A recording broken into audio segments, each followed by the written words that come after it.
Paul, we made it. Week 1 is here. As we can tell by your blurry screen, you are somewhere in the MetLife parking lot. Remains unknown to be seen. I'm in the comfort of my apartment. We finally did it. How are you feeling, man? I'm so nervous. I'm glad this is up and we're going. I've been this is consuming my life for the last 24 hours. All I could think about was making sure this goes down well. How fucking lucky are we, Meegs, that we get to do this, dude? Dude, I cannot feel so blessed. We already have a caller already in the chat. We have been nonstop telling the chat that we need them to call in preseason.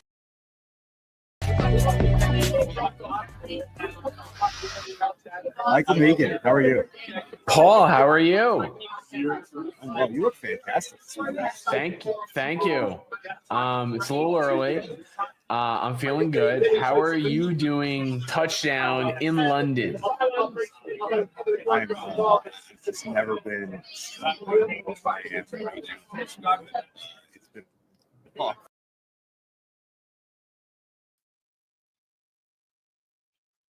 Michael Meegan. Mr. Kilgallen, I cannot tell you how hungover I was during that London live show. So I figured I'd put up a couple good highlights from the season so far.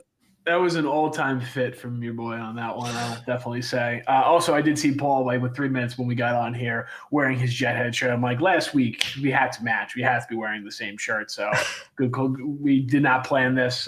This was a spur-of-the-moment thing, but we made it. We went through an entire season. People said, to us when we were talking about starting this show, a pregame show is fun when it's week 1 and there's hope and there's optimism. But when it's really going to show is if you're committed to doing this, is if the Jets are bad, can you keep the energy up to keep going? I don't think we could have gotten a better season to show that we are purely sickos and we will purely do this no matter what the product was on the field, because this season could not have gone much worse. Yeah, I mean, if you're not going to stick around through this, then exactly. At least when you go 0-16 or 0-17, there's the novelty of it. 2 3-win seasons there's nothing worse. Where and I guess now it's become everyone's favorite running joke of we've gone. Can they complete the gauntlet of no interceptions? Depending on which Bills quarterback we see today. The woke left at DraftKings is not letting Paul put in an interception bet because they don't know who the quarterback is going to be, which is nonsense. And I guess we're gonna have to live bet this to keep our thing going. Yeah, it's very frustrating. So it's been frustrating all season that I can't just take Jets defense to record an interception. I always have to take it based on the quarterback. Because there have been a few games where the starting quarterback was out beginning of the third quarter, and it was all right, now it's going to happen, right? Trevor Lawrence came out early. Drake May came out early. I'm surprised Tyler Shuck didn't come out early, but Taysom Hill was throwing touchdown passes in that game. So that's another opportunity. If the Jets defense could cover, and that actually would have been the funniest moment to get the interception. Yeah. Was the Saints up 22-6, just trying to stunt, and one of our NPC safeties just picked off Taysom Hill. That I don't know if I would have come back from that. Actually, that could have been the final nail in the coffin for me. But yeah, so if anybody knows of a book in the comment section out there that will take a Jets interception bet, I can't find one so far this morning. So I'm scrambling a little bit. If we have to live bet it, we have to live bet it. The thing is, the way that I've been covering these losses is by betting on UConn, and UConn plays at 2:00 today. So my whole system is all gummed up today. I'm not feeling good about it. Yeah, it is. I mean, this game being at 4:30 is just a travesty. It literally is just extending this Jet season 3 more hours is it's a crime. I'm completely willing to say it. Who needed this? The Chargers are resting their starters. The Broncos, the Patriots already won the AFC East. This game has no reason to not be at 1:00. So the Bills can go from the 6th seed to the 7th seed, because I don't even think, because they'll know they can't be the 5 seed since Houston's playing at 1:00, and if Houston wins, they'll lock in the 5 seed, or Jacksonville magically loses to Tennessee, which I don't think anyone thinks is going to happen. They would win the division, and Jacksonville would be the 5 seed. Like, there is no reason for this game to be at 4:30. Well, that's the whole thing, is that like the point of the flex schedule is to put games that people actually give a shit about watching on the late slates on Sunday night, and Monday, so that you don't just lose viewers watching a meaningless game, right? And like, this game doesn't mean anything, dude. These are the Bills scenarios. The highest they can get is 6. The lowest they can get is 7. Like, what are we doing here? I guess they can get number 5 if Denver and New England both win. I dude, like, it's 5-7. Who cares? What are we doing here? They need the Chargers to lose, which the Chargers are going to lose, and then they also need Houston to lose as well. But like, dude, who fucking cares? Like, who cares? Yeah, it's just it really is. It's a crime against humanity. It's not fair. Yeah. So I guess let's get into, before we get to draft position scenarios, I just saw a tweet just before we hopped on that I did want to discuss with you. So let's talk about this real quick. Okay. And basically what I'm getting at here is Aaron Glenn's caught a lot of heat this year. And you know, it's that we're down to the final day here, and there's like random NPC reporters reporting that he's safe. None of like the old reliables are necessarily reporting it. The Jets haven't come out and made the statement that he's safe. So we're taking it all the way up to the end here. Obviously, we'll probably get something after the game officially from the team that says he's coming back. Or maybe they'll wait and see if Stefanski shakes loose, or like, you know, that you never know how the dominoes could fall in the NFL. So yeah, the loser of Sunday Night Football is, I think, definitely a domino that not just the Jets are looking at, but all of the NFL is looking at with Harbaugh and with Tomlin, considering how those seasons have ended, the Rocky Lamar Harbaugh relationship, the report that Tomlin might walk away. You know, like, that's a real big domino in NFL circles that doesn't just include the Jets. So what I'm getting at here is let's take off the excuse of like everybody just hates Aaron Glenn for race or anything like that. Like, let's just try to remove that one for a second. Yeah. And just say, let's read it. The Jets and Robert Sala's first season, 18.2 points per game, 29.6 points allowed. Yeah. Aaron Glenn's first season, 18.3 points per game. So 29.3 allowed. So slightly better offense, slightly better defense. Seems like it's way worse. Is this all attributable to having a rookie quarterback?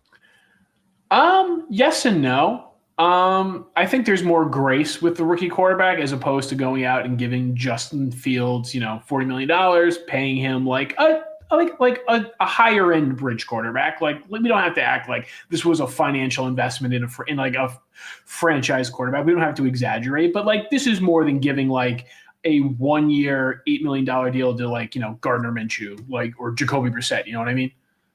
Yeah, for sure. And let's ask, hey, Q's Kyle, welcome. Thanks for joining us. Thank you. We're sorry we missed you last week. Oh, I mean, I did join like 5 minutes before the stream ended, so.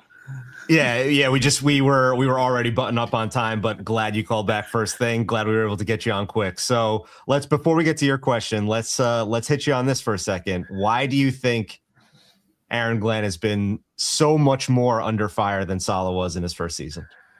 I honestly think, it's a lot of the talking heads on WFAN, and then the staples that are in the fandom, like Beningo, every week it's a disgrace. Like, don't get me wrong, like, it is, but I also think that we're just tired of not making the playoffs. I mean, the last time we made the playoffs, I was 15. So I get it, but also, like, it's just, what do you want from the guy? Like, a lot of people are saying, oh, he's making all these bad coaching moves. Yes, he is. And I'm not trying to defend him, but I will say he's a first-time head coach. In other smaller markets, they're going to say, oh, well, he's taking his lumps. I mean, look at McDermott's first year, So we're not a good team. And I think I personally always thought we were overrated the last couple seasons. And I think that we were thrusted into a win-now mode when I don't think Saleh was hired as a win-now coach until they got Aaron Rodgers. And so I just think that we're just sick of losing. So that's why Aaron Glenn is such under fire. I mean, he doesn't do himself any favors with the media stuff, which I personally don't care about. I think it's funny. But. And that's kind of what I was getting at here was, did he make it so much harder on himself with the early season brashness? And it goes, I mean, not even early season, it goes back to the combine, the offseason meetings when he got hired. Like, it was fire and brimstone right out of the gate. Yeah. And like, I think that is exactly what's gotten him into the hot water. And I think had Rex not been so successful his first season, like they came in essentially the same way in terms of like very braggadocious, very loud. They weren't going to appease the media, and it just went the other way. But Rex inherited a pretty damn good team from Mangini and the defense, and then he brought in his guys, and it really plussed up that team. So I just think it's going to be a while until we're consistently good. And I think whether it's Glenn or not, and like this leads into my question is like, and I'll give you my stance on it first. So in my opinion, whether we fire Glenn or not now doesn't make a difference for next season or the season after. And the reason why I say that is we've been so unstable for 15 years. You know, you take away, 14 years. We've been so bad that, like, I don't think a good candidate wants to come here. Like, Ben Johnson did not want to interview for this job, and he didn't. You know, like, that's just the fact of the matter. So I think we need to show some stability first, whether the guy stinks or not. Like, we need to show, like, hey, we're going to give you time to at least try to fix it, and we're not going to fire you right away. It sucks to say as a fan because that means we're just going to suck even longer. But, I mean, the Bills sucked from the 90s until 2018. So my question is, do you feel that if they were to fire Glenn, would this job just become more unattractive to a coordinator or a coming back head coach? I guess I don't think it can. Like, what? The top candidates aren't going to interview here? That already happened after they gave Bob Saleh all the time in the world, Joe Douglas all the time in the world. Like, I don't think the Jets are going to be ever, as long as the Johnsons own this team, I don't think they're ever going to be any head coaches, any GMs, top choice. I think you're always going to have to be going with second, third tier candidates, and the Jets just have been bad at picking those. Mm-hmm. So like sometimes when Sean McVay and Kyle Shanahan got hired, they went to organizations who had a better reputation than the Jets. Even though that like the Rams and Niners weren't great at the moment, there was more of a track of winning for Niners. It was with Harbaugh. The Rams go back to the greatest show on turf, who's the Kroenke's always known for spending money. He owns like 4 different sports teams. Like he's always been like more well-regarded in owner circles just in a different way than Woody is. So like the Jets, like as long as they're here, they're always going to have that stigma. And it just feels like unless a head coach is going to get like a blank check, like carte blanche, like I get to run this shit my own way, they're going to have to give someone, like they're going to have to catch lightning with a bottle with hiring a young guy that is probably a year away from getting serious consideration elsewhere, but just because it's a head coaching job and he hits the ground running. And that's the candidate pool that the Jets are going to be searching for more often than not. And both of those things that you said are already happening also, Meegs. Like they only hire first-time head coaches. The last 2 cycles, they have hired a top candidate out. Saleh, I think, was the top candidate. Aaron Glenn, you could argue, was not, but he got a 5-year, $50 million deal. So they are overpaying. They are going out and getting the top candidates. They do have to keep playing the lottery ticket. So it does, I think, go back to Kyle's question of like, what else can they do? Like it just keeps getting worse and worse. They keep getting pushed and further down into like we have to do wacky things to get people to come here. It's a real catch. Like, it's a real catch 22. That's what it all comes back to. The guy who's in charge of making these decisions isn't going anywhere. And as he gets older, he clearly isn't getting better at them. Yeah, and I think a good like case study for Jet fans should look at, not even in the NFL. Like we always are comparing to the Lions, and we're comparing to like the Carolinas and things like that. Like we really should look at the Knicks because it took until James Dolan to say, hey, I'm effing this up so bad.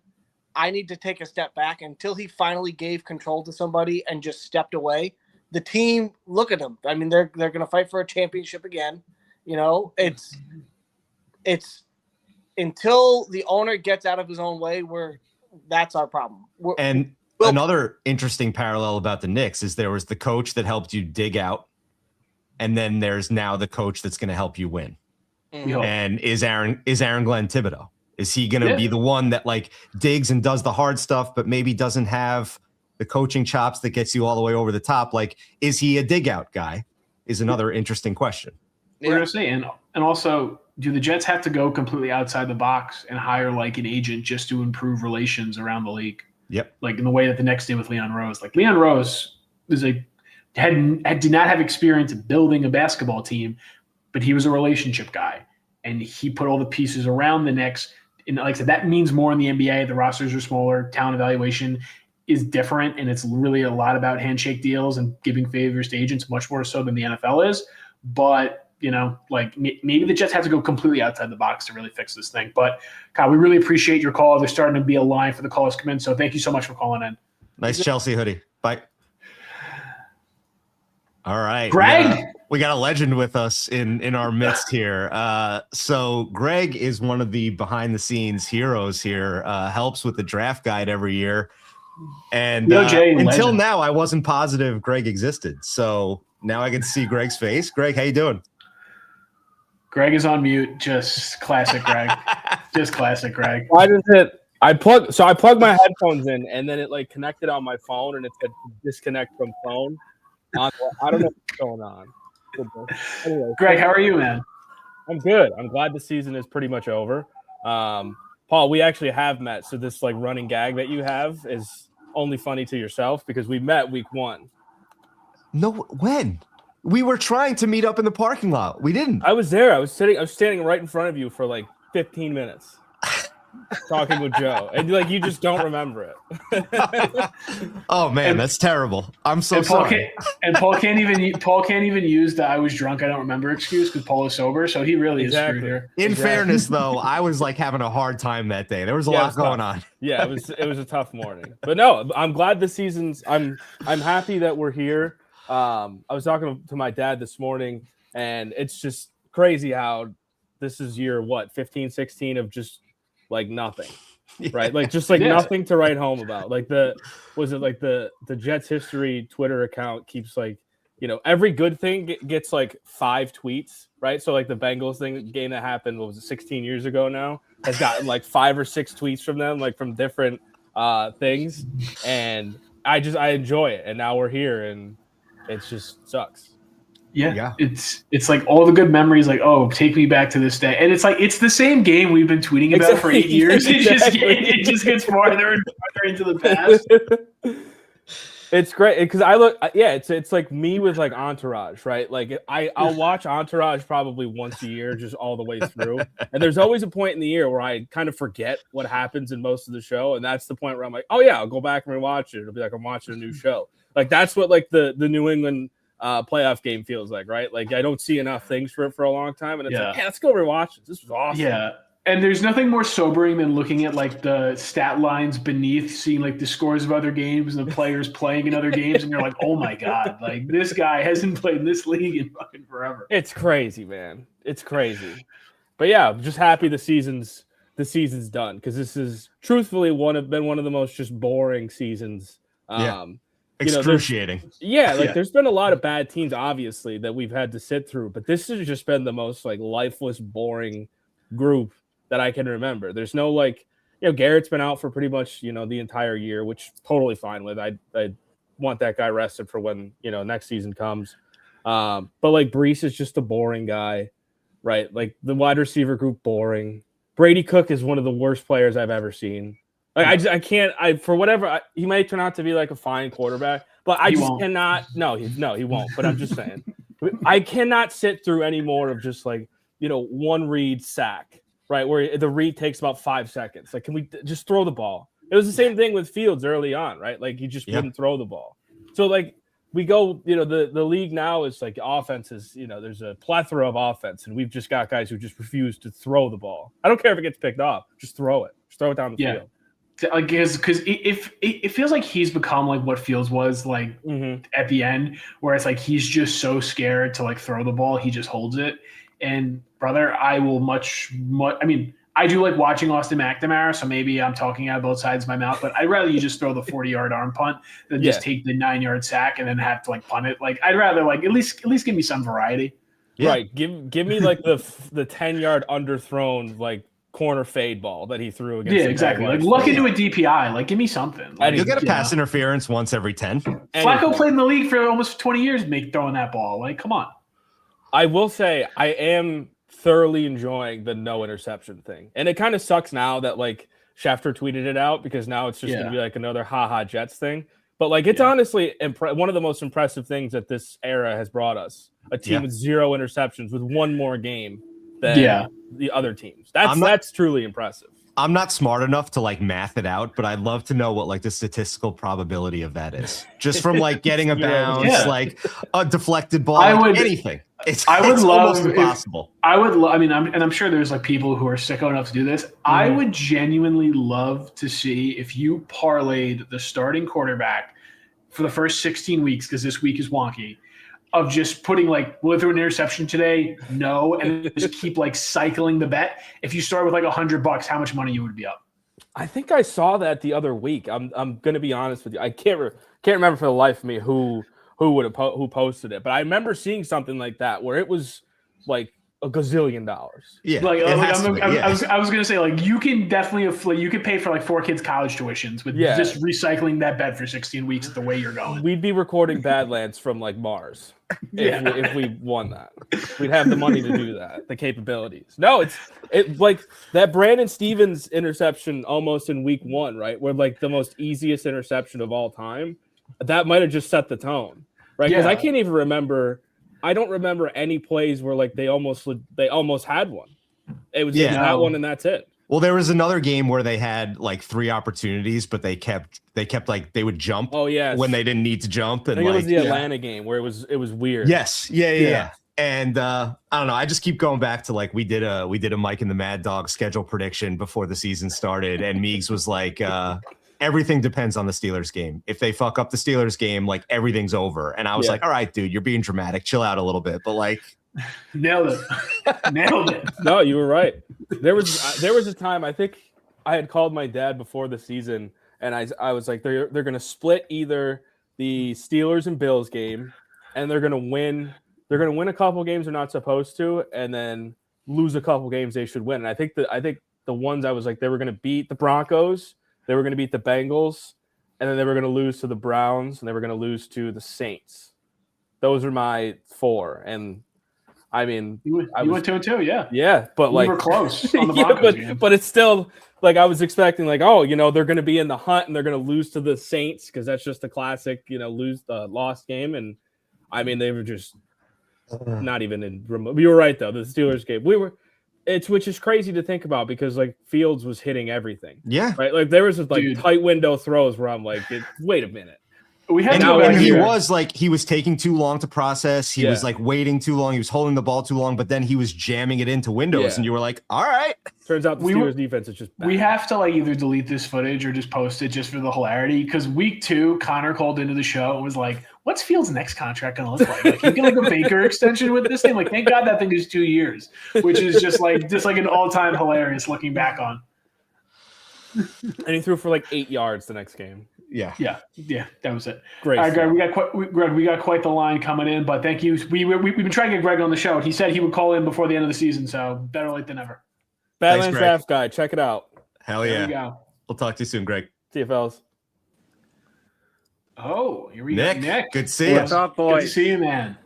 What's up, boys? Last one. Do you guys you guys don't do these like at any point during the off season, right? We've been batting around. There's probably gonna be like seminal events where we're gonna go back on for like I think like maybe like a combine recap, free agency, like the primer right before the draft, but like not every week in like the middle of February. Yeah, because I'm gonna be honest with you, boys. I'm now like fully bought in Patreon subscription now. There we go. I don't know if you guys are like in contact with any of the other YouTube guys, but I have had to like completely block them out just because like one guy specifically gets on and gets a little too high horse ranty Mike and the Mad Dog sort of deal, and I can't take it. I need some positivity. Yeah, that's why I got Paul, and that's why I got me. It's a nice balance. Yes. But yeah, dude, just to wrap up the season, like next year, like I cannot see us get absolutely fucking dog walked by our entire division. Yeah. Like you got to do something. And I'm terrified that it's just not going to work. Like I'm terrified that we're going to somehow win or the Giants are going to lose and then they're going to trade out and then we're going to be left there holding our ding dongs. And then it's just like, what do we do for quarterback? And I like in the vacuum, I like the idea of, build the team, bro. Like how Buffalo Jet fan says, but and then like in 27 going to get a guy, but I just don't see the patience. Like there will be no patience for any of that this next season. So do you know what scares me the most? And this is full conspiracy, the NFL hates the Jets thing. I am convinced next year the first 5 games are going to have Buffalo, New England, the Chiefs. Like they're going to make like the first 5 games you're going to look at as like 4 of the hardest 5 games of the season are on the schedule to basically just lock in the fact that regardless of like Aaron Glenn changes, turns things around, blah, blah, blah. Like you won't even get to you're going to blink and this team's going to be 1-3 again. And it's not even because they lost like a game they lost that they shouldn't have. It's just because they're just going to layer that. And at the end of the day, like people don't care about process or people don't care about the record. Like it's about what the record shows at the end of the day. And all this noise that exists right now is only going to be louder. Yeah. Yeah. And it's just, like for all like the hits we do have, like Membu and Fashanu and Garrett and all that, like and Sauce and like, can we for once just like, oh man, turns out Dante Moore is actually like the guy and like college was holding him back. Like just once, can we just hit on a quarter and it have to be a no brainer? Like week 1, this guy's got it.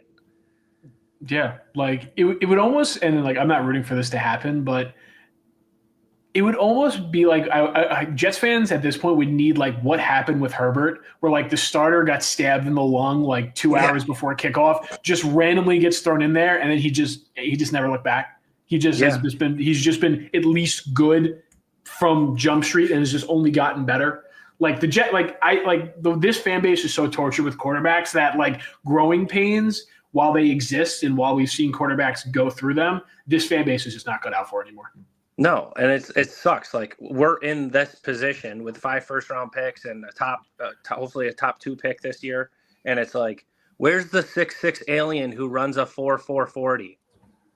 Like, no, we get a nerd and a guy who's 19, 20 years old, and everyone's like, he could be okay, and I don't know. Yeah, it feels very like there was a period in the 90s where the whole Peyton Manning thing happened, and then the Jets had the number 1 pick again. I think they traded out the year that Orlando Pace went number 1 overall. They ended up taking Keyshawn number 1 overall. Where it's just like, man, like why can't we ever be in the position the year that guy is coming out? Exactly. Yeah, exactly. I would. Because now, and this is not a Glenn thing at all. But like, imagine if Rodgers tore his Achilles in 23, and they took this like tanking this seriously the way they're doing it this year, where they just like shut everyone down, right? Or if Joe Douglas got off his ass and signed anybody else to play quarterback, they're making the playoffs, and it's not so hot and heavy in terms of the drought. Trevor Siemian in week 16 was the answer. Tim Boyle getting actual snaps. But I'll leave you guys with this because I'm sure there's a whole list. But what the podcast there for the Carolina Panthers had to fold up shop at some point this season, and then we're good again. We're gonna come back. F you guys. Yeah. I feel like What's the scenario for the Panthers to miss the playoffs this year? I feel like that's written in the stars.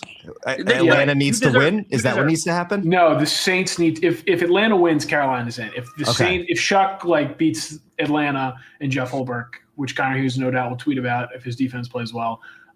If Shuck wins, Tampa's in. Which I don't really care, to be honest. In that regard, I think it's better if Tampa misses for the Colts pick because their strength of schedule is closer to the Colts because they'll both have 8 wins, and then Carolina will automatically be ahead of them because they made the playoffs. Because the Colts can get up to what, 14 could be the highest? I think 14 is the highest they can get. You need Tampa's schedule breaker to go your way. You need Detroit to beat Chicago. You need Minnesota to beat Green Bay's backups. And I think there's one more. 14 to 18 is the range. So it can't go outside of that. At 14, it's got to be Mekhi Lemon or Sonny Styles. Book it. Yeah. We'll leave you with that. All right, pal. Thank you so much, Nick. See ya. Thanks, Nick. Bye. Maxwell, look at this. Max, where are you right now? I'm outside of the gym. Okay. And I'm fucking freezing, and my phone's on 7%, so this won't be that long. But I had the unfortunate realization in the last, 45 minutes that, and this is totally useless now, but I actually kind of like the idea of Mendoza to the Jets. It's not happening. It's not. I know, Brady is taking him to the Raiders. Well, yeah, but now I want it. I think that's why you want it, is because now you know it's not possible. Well, I just realized that, I was thinking, because it's so obvious that he's going to go number 1 now. So I think we have to seriously, try, because when a guy is clearly going to go super high, you start to make the case for how it works instead of necessarily just trying to tear him down or be skeptical. You start to think okay, well, how is this going to work out? What's the path for that? And I realized that it's kind of just the Jets. The Jets have a really, really good O-line. And I think that that's something he's going to need early in his career more than anything else. And I think that again, I've compared him to Sam Darnold on Twitter a million times, but I think you can have the Sam Darnold without the early career, Vietnam jungle that has irreparably he's just he's the best version of himself that he can be now, but he's so covered in scar tissue, probably forever, that you still see it show up. And I think that you could potentially develop, because I was back watching Darnold at USC. I was like, yeah, no, this actually could have worked out in a really major way if he just didn't get thrown into the fire from a pressure perspective so early. I think that with with his brain and his accuracy and all that stuff, if you could just keep him insulated in the pocket earlier, that could develop differently. And I just thought, I hadn't thought about the Jets O-line with this at all, and it's just really good. So it's got to happen now. But they're gonna kill him in Vegas. Yep, and they're gonna. It's not gonna. And he seems like a nice kid. I don't want the guy to get literally the life beaten out of him, but it's just easy to. Oh yeah, Paul might, but it's just very easy to give your teammates credit and just say all glory to God when you're 15-0, and when you're 3-9, it just what are you made of? What'll be different? Because the Raiders are going to trade Max Crosby most likely. They'll get maybe the Parsons package. Maybe it's just a 1 and a 2 like Devontae got, because he has to get, because there's no guaranteed money left on his deal. So whoever gets him has to pay him. So maybe it's a little less. And we're going to see what the Raiders do, but I don't know. Do you guys think the Jets should do it to trade for Crosby? No, but maybe. What does he? I don't know, because I feel like who else are the Jets paying? And I feel like the Bears. I feel like the Bears are going to do it because they think Caleb is better than Trubisky was, and this is just kind of like Mac 2.0. That's true. But I also think, don't the Jets have a lot more capital to offer? They do. It's more just could the Jets trade for Max Crosby, pay Max Crosby, and still have the assets to build around a quarterback? Absolutely. Will they do that? And they sat out of the Parsons race for a reason, so I don't know. That's true. I just feel like it gives you such a margin of error as far as building around the quarterback, though, because you don't have to worry about it. It's just, I don't know. It's just nice to have a hole filled. Yeah. But if the Raiders really like Jermaine Johnson, 1 first-round pick and Jermaine Johnson, let's call it in. Oh, I would do that. I would do that so quickly, and I think they would do it because I don't know how much leverage they have. Yeah. But Yeah, no, I kind of like Mendoza to the Jets. Okay. All right. So it's never going to At this, happen, but I appreciate Max wants it on record. It would have worked here. yeah, but not there. Not there. It's not going to work there, but it would have worked here. Unless Tom Brady is actually really good at this. Somebody in the chat said Taylon Green from Arkansas is 6'6", runs a, whatever, 40. What do you think about Taylon Green? Have you done anything on Taylon Green yet, Taylon Max? Green is 6'6"? Yeah, he's huge. Let's move him to tight end. Like, are we serious? Like, I don't know. I've seen him a little bit. I feel like he could, just the ceiling is so low because like, he's just not that good. I mean, you look at the guys who are really good NFL quarterbacks, they're just really good. And he's just not that good. Like he's not he's not elevating Arkansas or anything, but I mean, sure. Why not? Like if you can get him in the third round, who knows? Maybe you do hit on something, but I would move him to tight end if he runs anything under a 4.6 at that 220 weight. Well, that's the thing. You gotta put that pick into perspective of where it is, right? Like nobody's saying you draft Taylon Green 6'6", whatever, like in the second round. Right? That's a later on conversation. Yeah, I mean the thing is like this quarterback class is so like it. This is the last thing I gotta say because my phone's on 2% now, but like it's so rare to find a quarterback that's legitimately decent or better as a starter on a second contract level outside of the first round, just because of the value placed on it. But if there's going to be a class that produces it, it's going to be this year because of the guys like Garrett Nussmeier who have fallen out of favor who for reasons that aren't necessarily like their own. I mean, Garrett Nussmeier is probably a fringe first round pick last year, just as far as what he put on tape. And this year, all he's had was a terrible situation and left camp with his abdomen in shreds and he couldn't stand and throw. So I mean, we didn't learn anything negative about him this year, even though he's being valued as such. So I think that's like, for me, that's something I would even reach on in like the second round, especially as a team that has a lot of capital. So I'd get there before I got to Taylon Green. Okay. All right, Max, before your phone dies, thank you for calling in. Oh yeah, absolutely. Let's get an interception today. I'm sick of reading all these tweets today. Like, are you kidding me? Let's Is do everybody it. just finding this out? Yeah, we've been talking about this for like literally 2 months. Paul's been literally betting his life savings on it week after week, and now 5-1 Adam Schefter thinks he's trying to get his impressions. Oh my god! Oh, look at this stat I found. All right, see you guys later. Later. What's up, Joe? Joe, I see you fear mongering in the chat saying Drew Aller is going to be in the Jets, going to be on the Jets. It's going to happen. I'm not endorsing it, but I've seen this story before, so probably like 4th round, something like that.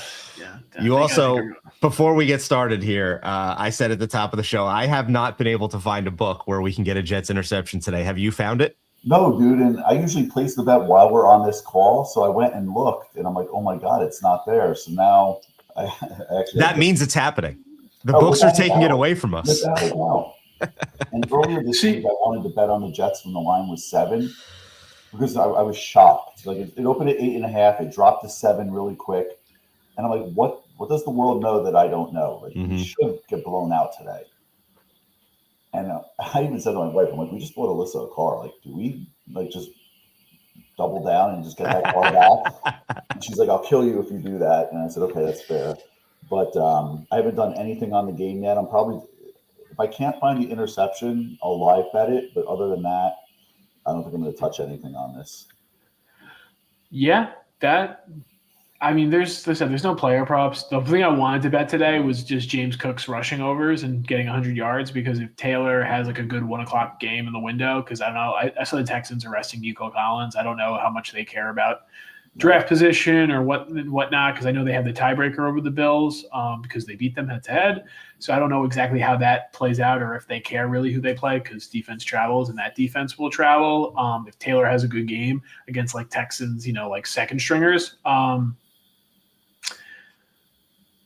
Ooh, this is a great question. Would you rather the Jets fail to get an interception or they get an interception with a pick 6 to win the game? I just don't want to make Jets content and be on Jets Twitter if the Jets win this game. I just don't. Like, I just don't want to see this team pick 7th and just be like, there is no hope. There is nothing. I don't want to see that. Right, but like, but who could you get potentially at 3 that you can't get at 7? I guess you'll say Dante Moore if he comes out.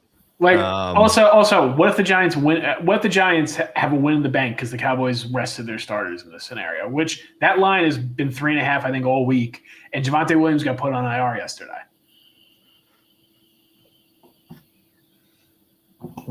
So the lowest we can go is 7? I think it's 7. Yeah, I thought I saw 7 also. Yeah. 549. I don't think we can. Yeah, I guess we can go below Arizona if they lose. And the Rams are playing their starters because McVay was not happy with how they looked against Atlanta, so they'll probably pump the Cardinals. And Tennessee's obviously losing because Jacksonville wants the division. Yeah, I mean, it's so anti to everything I've always said, but like, what's a meaningless interception at this point? Because in this scenario, like, we're just going to play the odds. Let's say it's a defensive back. None of the defensive backs who are playing today are going to be on the team next year. Like, right. Steven Stiggers isn't playing. Like, Stevens is out. AZ is out. I'm so, like, you can say root for the team. I don't root for the tank. I respect. I'm never telling fans how to fan. But, like, I'm not doing this for a Jordan Clark pick 6. Yoshi has had fantastic comments all year. I've been noticing Yoshi pretty much every week. This one's fantastic. Yeah, it's basically like John Brown's insurrection from the 1800s when they stormed the Arsenal. That would basically what would be happening if the Jets won this football game. Oh man. So Joe, what do you got cooking today? I know you said you haven't placed any bets yet. We've been lucky enough to be able to talk to you pretty much, I think, every week this entire season, right? If not every week, close to it. Yeah. It definitely I don't know what I said. I can't imagine the first 2 or 3 weeks of the show, but from week 4 on, I feel like it's been pretty consistent. Yeah, I think there was one weekend that I didn't, but yeah, I don't know if you woke up with us for London because that show is a complete blur for me. I'll be honest with you. I watched it. I don't think I called in for it. But no, it's been a lot of fun, guys. Like, you guys have done a great job with this. So good. I'm actually sad it's ending because I like calling. Yeah. Like I said, and Nick asked us this before. We're not going to be on this on a weekly basis, but there will be seminal moments where make sure you're following the JetHeads Twitter account. All those watching in the chat, as long as you're following that on X, the Everything app, we will give you guys a big notice. Hey, combine recap. Get ready, tune in. So as long as you're following that, you'll get plenty of notice to go in, be available, and we'll run this back because me and Paul have a literal blood pact that we are doing this show every week until the Jets are hosting a playoff game at MetLife, where we will do the show from MetLife. And if one of us dies before then, the other person is bringing their ashes to that game.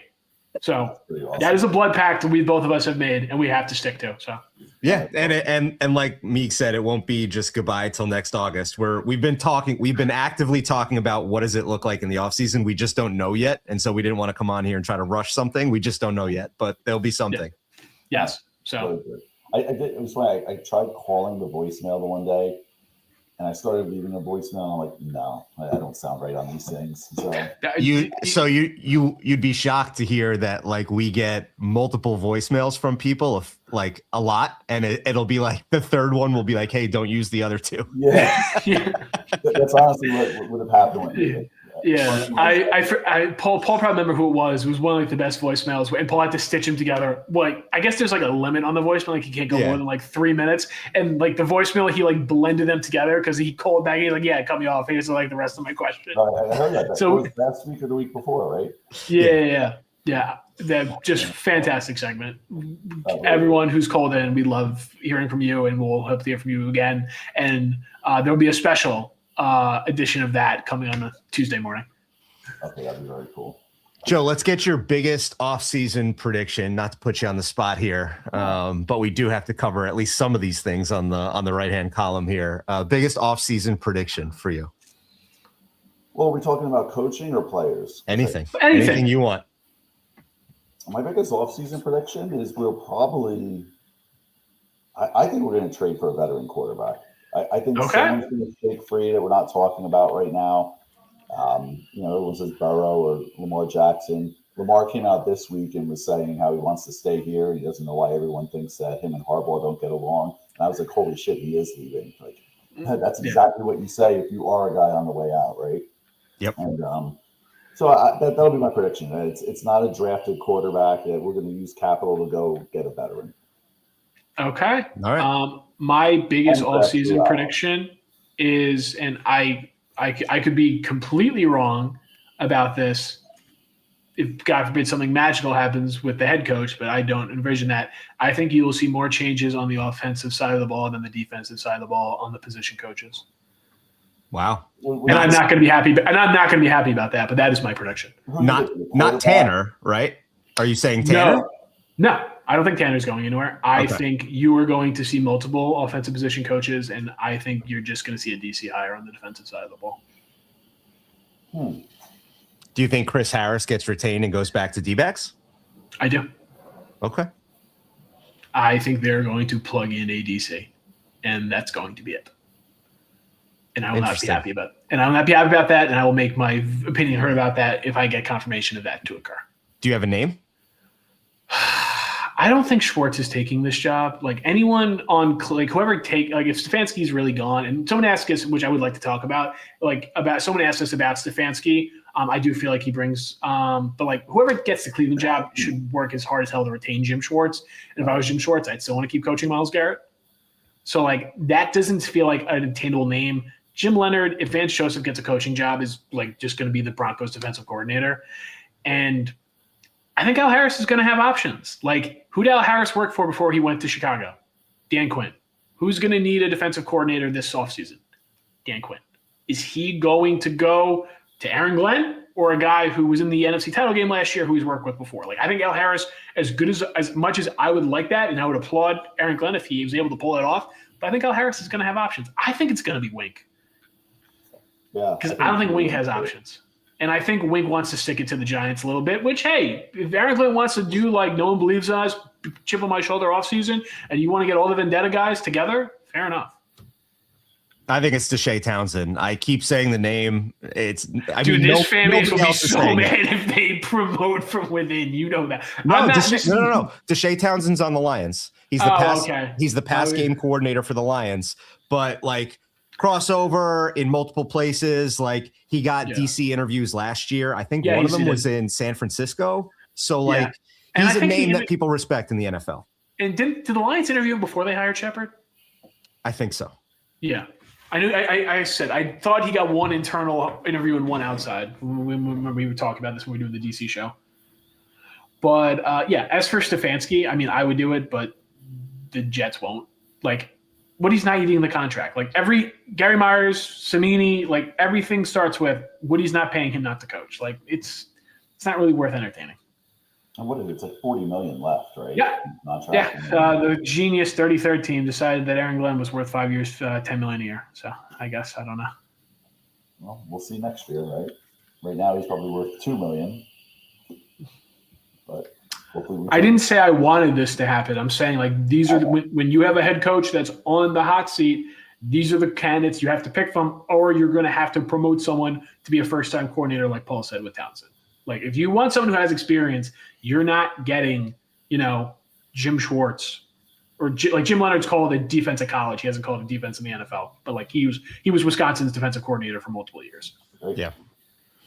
I mean, it'll be interesting to see who the hires are to say, does the Glenn control extend out to money for coaching staff, right? Like you gave him a bag, but are you willing to give the assistants a bag also? Because Jim Leonard's going to cost you to bring it in. Al Harris is going to cost you to bring it in. Even the veteran guys, Wink probably not so much, but if you wanted to go after Jim Schwartz, like that's going to cost you. So how much are you willing to invest in this plan? Yeah, because this is complete fear mongering. I don't fully believe this in that regard, but like. The worst case scenario with Woody is that he doesn't fire Glenn, but then he also brings the purse strings back where it's like, I'm not giving you the money for the free agency, coaching staff.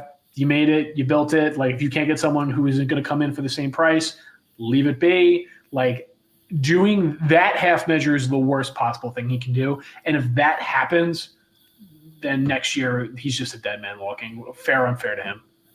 Yep. Yes, Tanner McKee is auditioning for the Jets today. And if you want to watch a real quarterback, watch the Eagles light up the Commanders. And that could be the answer to your question, Joe, of who's the veteran they trade for. You give me the guy. Hey, do you think there's any risk on Banjo being pulled to another team? No. He has to go. He has to leave for a promotion. Otherwise, the Jets can block it. If Chris Banjo gets a head coaching job, Well, and that was going to be a question I had. Where do you go from when you're a special teams coordinator? What is the next step? Head coach. It is a head coach? It's not Yeah. offensive. Yeah, like the last special teams coach that was hired was Joe Judge, which LMAO. Yep. But the one before that was John Harbaugh. And Rich Bisaccia as an interim. Yes, Bisaccia was the interim. So it's not a pretty common. No. And Chris Banjo has been a coach in the league, I think, for 3 years. So I would be pretty. If you had an interview, like, fair enough to him. Like, this special team unit is absolutely aces. And I know people have made fun of Glenn for the no block field goals, but I think the Jets are like one of like 10 teams who haven't had a block field goal. So shout out to Chris Banjo. Yeah. Dude, I'm not watching Mitch Trubisky play quarterback. Like, Mitch is the Bills' backup. Like, we don't have to keep doing this. We saw how it went in Pittsburgh.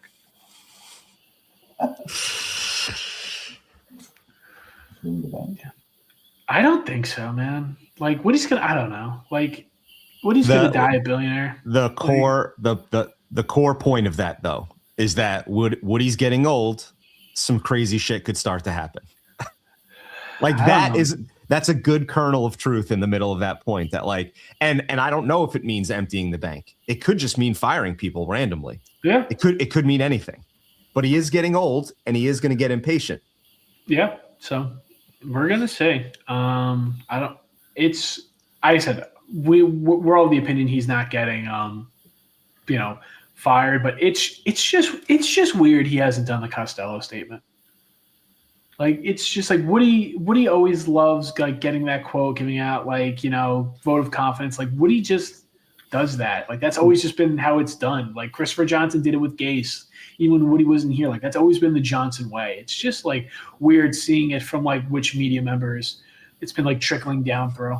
Whether like, you choose to believe Gary Myers or not, the point was if I say it out loud, then it's a thing, and I don't want to admit it's a thing. It's still a thing, man. The fan base is what it is. It's a thing based on the creation of us, right? Like I don't know, man. I'm not justifying it. I'm not defending it, but I'm saying that from his point of view, he's just like, no, I'm not going to give any credence to that. I think Gary Myers listened to Flight Deck personally and just copy and pasted what Samini said. So that's my opinion on Gary Myers. Actually, maybe not. Maybe Gary Myers doesn't know what a podcast is. That could also be true. Yeah, I think there's something to be said though that I don't know that Woody hasn't committed to 3 years to these guys. And no, dude, this is a very different conversation next year. You think it is? So if yes. we win 7 games, you think they're on the hot seat? But both things can be true. That doesn't mean he didn't commit 3 years to them up front. He could change his mind. Yeah. But up front, I'm with Joe. I think he was like, yep, you guys got it. Well, I think even when they made the trades, right? Because I think when you're going after the compensation, if you're, Muji and Glenn, you want more up front if you think you're only getting one of these next 2 years. Yeah. I mean, you can't have another season like this. You can't look like this. 7 wins. Does that get them another year? Probably, but it depends how those 7 wins look. True. Meegs and Joe, did you guys watch the television show Succession? Yes. Okay, so tell me who is Kendall Roy and okay. Christopher is Connor Roy. Christopher is 100% Connor Roy. Yeah, I think Brick is Roman. I don't know if we have a Kendall or maybe I don't know enough about Jack Johnson, to be honest with you. I can't make an opinion on Jack. I know about Brick. But no, Christopher is 100% Connor Roy. Yeah, that is so good. Who's Jaime in this scenario? I can't. What's the old lady's Frank? name? Jerry. Frank, yeah. Jerry. Actually, maybe Jaime is Jerry. Or what's the Actually, no, Jaime. What's the guy whose name I forget his name, but it's like that famous meme where like Kendall's like, "You're gonna work for me, but you're gonna be my dog." That guy. That's Jaime. Oh yeah. Yeah. So yeah, just someone. What a brain trust that the Jets have going on here. I will say, and I don't think this is going to happen, but I want to give this credence, and I want to give Leon, who puts some comments about this. This is a Woody rage old man move. I don't like how the offense looked. I don't care about the context. He couldn't make the quarterback work. I have to pay Justin Fields to go away. Tanner's got to go because he did it with LaFleur. And there is a track record of that. But don't you think there's a little bit of hindsight that plays into that? Oh, I don't know when you're saying with Woody Johnson, am I going to act like that man's going to learn from his mistake? I have 50 years of evidence where we don't learn from our mistakes in this organization. I 100% agree to you that if you're going to fire a guy who Sean McVay has no problem giving the exact same position to as soon as you fire him, you made a mistake. Yeah. But I don't think Woody thinks like that. Yeah, if Woody was really counting down his time, he would just call McVay and say, "Here's $20 million a year. Do whatever the hell you want. Come over." Exactly. I mean, I give Nick the credit for this, and like it's not going to happen because they've like stabilized. I would have traded the third pick for Kevin O'Connell because all the Vikings fans who are like, he has too much pure progression for JJ McCarthy, like all of you, shut up. You have no idea what it's like to have a bad head coach. We're talking about, oh my God, the fifth quarterback taken in the draft who wasn't good in college isn't a good pro. Shocker. I can't believe. No, it's the guy with the 620 winning percentage who's actually bad. Yeah, I'm sure that's the case. You don't think O'Connell's going anywhere, right? No, he's not going anywhere. LaFleur's not going anywhere. Shanahan's not going anywhere. Like all the good offensive coaches aren't going anywhere. I will say on Shanahan that Seahawks -3 was the easiest bet of the year last night because it was a playoff game for Shanahan, and that's what he does in playoff games. He decides to forget Christian McCaffrey exists for 3 quarters. Yeah, no, it's what? Yes, the guy who every time he makes the playoffs at least goes to the NFC title game doesn't know how to win in the playoffs. That's a great point. Yeah. So I can't wait to see Sam Darnold shit his pants and lose the 1 seed in his first playoff game because that's what he does when games matter. At this point, if you're still bringing up Sam Darnold, it's just pathetic, dude. It's just. I mean, he's pathetic, so I don't really care. Would you take him today, though? No. Really? No. Over like here? I'm never like he doesn't work here. He has terminal takeoff here, Joe. There's nothing you can say. There's nothing Sam Darnold can do. No, he'll never change his opinion. No, I have not lost sleep about him once. He was not built for this. Yeah, not easy playing quarterback here. It's easier playing quarterback in Minnesota and Seattle. It is an indictment on him that it didn't work in Carolina, right? I mean, it's not. He needed Kyle Shanahan to fix him. Like happens to other quarterbacks. It's gonna happen to Mac Jones. Like some guys sometimes need more time. Didn't work. In all seriousness, Carolina just as bad of a situation as it was here. It is. Yeah, exactly. Some people need to be uprooted by the surroundings around him. I give his agent all the credit in the world. He basically made it's like, I'm not going anywhere where I don't have a proven coaching staff. And good on him for betting on Mike Macdonald after year 1 because I liked Mike Macdonald and I thought year 1 was good, but I didn't think he was this good a coach. And he's probably going to win coach of the year. And he should because they made a lot of bets on offense that not a lot of people thought were going to work in March. We have a comment that just floated in that says all the reports are starting to come out that Glenn is definitely staying. I have not seen them. I'm scrolling on Twitter right now. I saw a Paul put it. Not Paul. Will put in the chat like Schefter saying he was safe on like his like countdown graphic, but I haven't seen like an actual like from the beat yet. All right. Well, we never got inactives from the team today. That's because the game is at 4:30, so we weren't going to get those until I don't know 3 o'clock or so. But that's about it. We are done for the season. Joe, I think you should stay with us till the end here. Yes, I will. Any last take? Let's end here. Sending out the Bills with a loss at Ralph Wilson versus securing the number 2 or the number 3 pick. I think this is probably an easy answer. We did the same thing a couple years ago with Belichick. Yeah. It is what it is. It only means something if the coaching staff goes on to do something. Like Drake May sending Belichick out the loss means nothing now because Bob Saleh didn't do anything with it. He didn't. It's a good point. Like if they won this game today and then Aaron Glenn starts 1-5 and Woody rage fires him, the same way that he rage fired Saleh after the London game last year, does it matter in hindsight? No, it doesn't. If Aaron Glenn wins this game and Aaron Glenn puts a spunky 9-8 team that even if they don't make the playoffs and actually build something, you can look back at that as your seminal moment, and that can be, the start of the Aaron Glenn DVD. Sure, but you got what the result itself in a vacuum doesn't matter. It's what you do with it. Here's how I'm going to end the season here. It doesn't matter because Josh Allen is just never going to win a Super Bowl. So who cares? There we go. Paul will never. Speaking of take lock, Paul will never get off that take. Thank you so much for the entire season, guys. It was an absolute privilege and honor to do this. See you later. Thanks, See ya.